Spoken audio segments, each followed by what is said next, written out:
Hi everyone, I have a bunch of tables I want to go over and try to explain. As you can see from all the tabs up here, there's quite a few tables and quite a bit of information that I wanted to go over. And I wanted to start with this table over here because this table is one that I just found yesterday. And I found this table after watching this video over here by Jonathan Kleck. He's done a few more videos since this one, but this is the one I was watching at the time when I thought about doing this table, and it's on the word transmutation. I put in here transmutate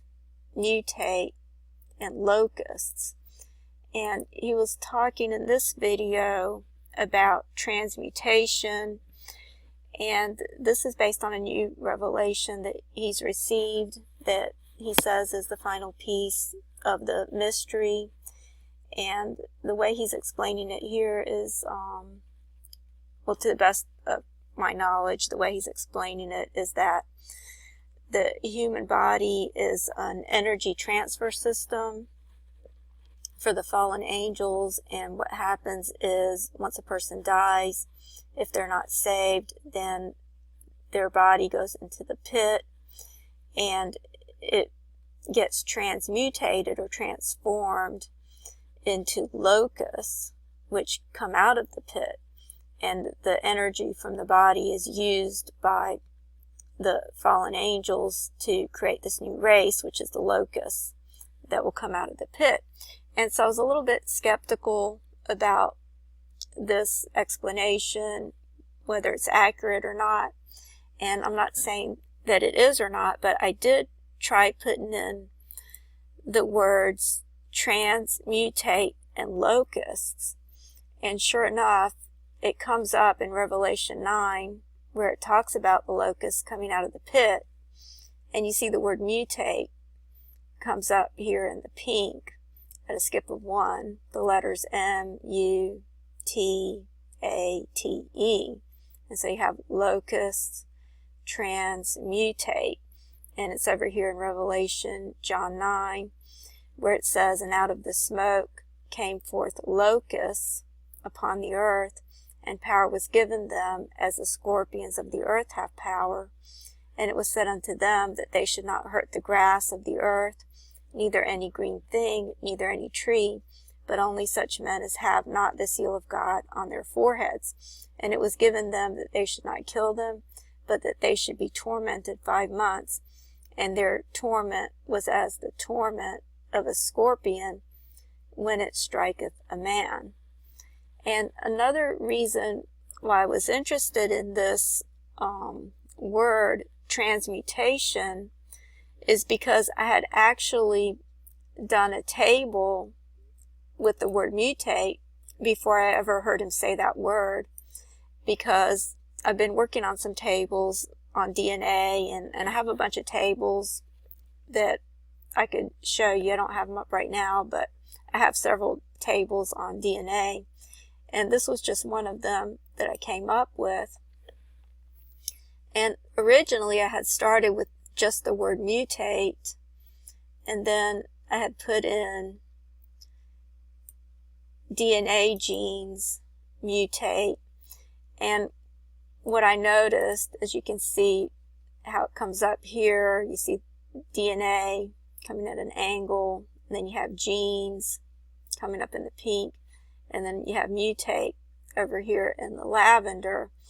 And I noticed that it was talking about graven images in the matrix, and so I thought about putting in Obama, and then that came up sure enough. So I came up with a table with more terms with Obama in it, and that would be this one right here. You see it reads at the top, DNA genes mutate, and then etch is another word for mark. I've said before, I believe this is a more accurate word for mark. It actually means etch. And then I put right hand and forehead. The word mark didn't come up. I always try mark first, and then if that doesn't come up, I try etch, and I find this word comes up more often than the word mark. So I put in DNA genes mutate, etch, right hand, forehead, Obama, and all those terms came up. And what's interesting is that this came up in Jeremiah 20, and I recognize this matrix because this is a matrix that came up when I did another table on Obama, and I can't pull it up right now because my computer's down, but it was on the word Obama and the word destruction. And the reason I had tried to do a table on that is because at first I had tried to put in the word perdition because I wanted to see if Obama would come up in 2 Thessalonians 2, and it didn't work that way. But then I put in the word destruction because that's another word for perdition.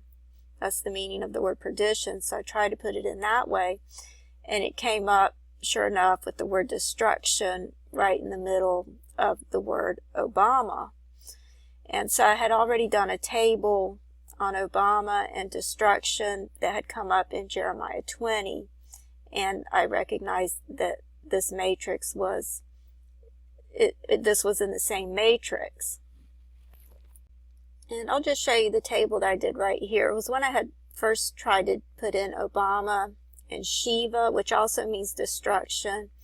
And I came up with 4 matches that were coming up in these chapters. And then I put in destruction and Obama that came up in Jeremiah 20. And then when I put in son of destruction, of course you can't put in the word of because it's only 2 letters, but I put in son, destruction, Obama, and that came up in Jeremiah 4. And this table has come up as well several times, but you see the letters W, W, W right here, equal distance skip. Actually, it's this W, this one, and this one are equal distant. And they come up right in the middle of the name Obama. Then you have destruction up here, and then son right next to it. And it's interesting how this reads. It says, set up a standard toward Zion, flee for safety. Stay not, for I will bring evil from the north, a great destruction. A lion is gone up from his thicket, and a destroyer of nations. He is on his way.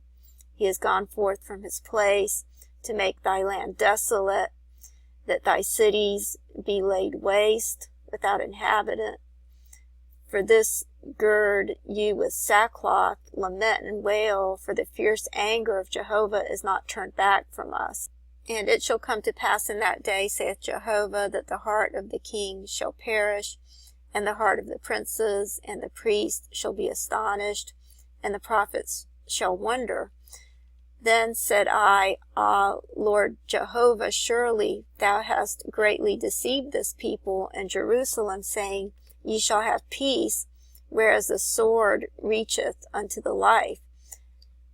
At that time shall it be said to this people and to Jerusalem, a hot wind from the bare heights in the wilderness toward the daughter of my people, not to winnow nor to cleanse, a full wind from these shall come. For me now will I also utter judgments against them. Behold, he shall come up as the clouds, and his chariots shall be as the whirlwind. His horses are swifter than eagles. Woe unto us, for we are ruined. And so that's where you see Obama's name come up over here. You see a whirlwind as the whirlwind. His horses are swifter than eagles. So that's where his name is in this table. And it's interesting that this comes up in Jeremiah 4:6, and then it also comes up in Jeremiah 46, and there's 46 chromosomes. So I don't know if that's an indication of that, but the whirlwind would be a description of DNA as well. So I just thought that was interesting. But when you go back to this table over here on DNA, genes, transmutate, Obama, which comes up in Jeremiah 20, it's interesting that you have 13 matches, because this would be the time that he would be coming out of the pit.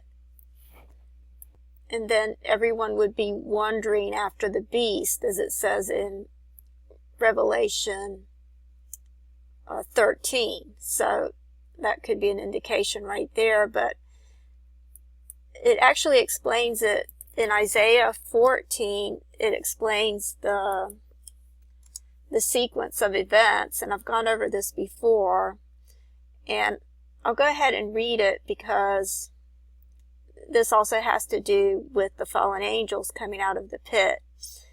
And so I'm going to go over this again in Isaiah 14 because I just want to explain that when Obama is destroyed on the mountains of Israel, just as Natan said in his vision over here, that's actually not the end of the story. I just wanted to explain that that's actually the beginning of the Antichrist. It's not the end of the Antichrist.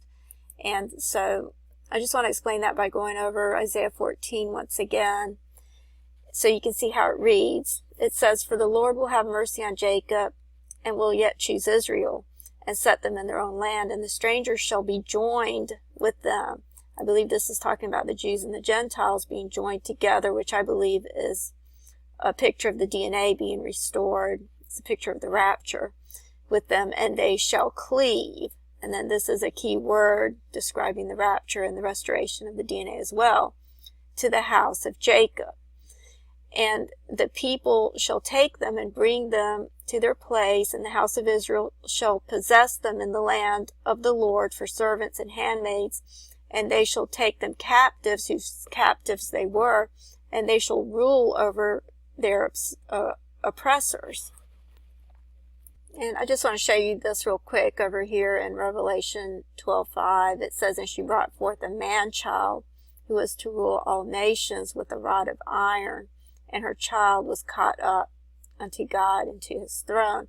And this is talking about the man-child who's caught up, which I believe represents the holy nation of Israel. It's also God or Christ who rules with a rod of iron, but the Bible says that we will rule and reign with Christ. So the man-child rules with a rod of iron as well. And so I believe that's just another picture of the rapture. So I just wanted to point that out. But then it goes on to say, "And it shall come to pass in that day that the Lord shall give thee rest from thy sorrow and from thy fear and from the hard bondage wherein thou wast made to serve, that thou shalt take up this proverb against the king of Babylon and say, How hath the oppressor ceased? The golden city ceased. The Lord hath broken the staff of the wicked and the scepter of the rulers. He who smote the people in wrath with a continual stroke. He that ruled the nations in anger is persecuted, and none hindereth. The whole earth is at rest and is quiet. They break forth into singing." So this is a picture of the rapture. And then it goes on to say, "Yea, the fir trees rejoice at thee, and the cedars of Lebanon, saying, Since thou art laid down, no feller is come up against us." And when you look at this word in the Hebrew, it's the word shakab, which I've explained before. This has sexual connotations of sexual relations. So this would be a description of the consummation of the covenant, which is another indication that this is talking about the rapture. So it says, "Since thou art laid down, no fellers come up against us. Hell from beneath is moved for thee to meet thee at thy coming." So this is up until this verse over here, it's describing the events taking place above. This would be heaven. And then this is the events taking place below. So over here it says, "Hell from beneath is moved for thee to meet thee at thy coming." This is talking about the king of Babylon, because he's just been destroyed. The oppressor has ceased. "It stirreth up the dead for thee, even the chief ones of the earth. It hath raised up from their thrones all the kings of the nations." And I've explained before how this reads in the Greek over here, where it says the chief ones. It's this word right here, which means giants. And so this is talking about the fallen angels, but I'm about out of time, so I'll have to continue in the next video. Thank you.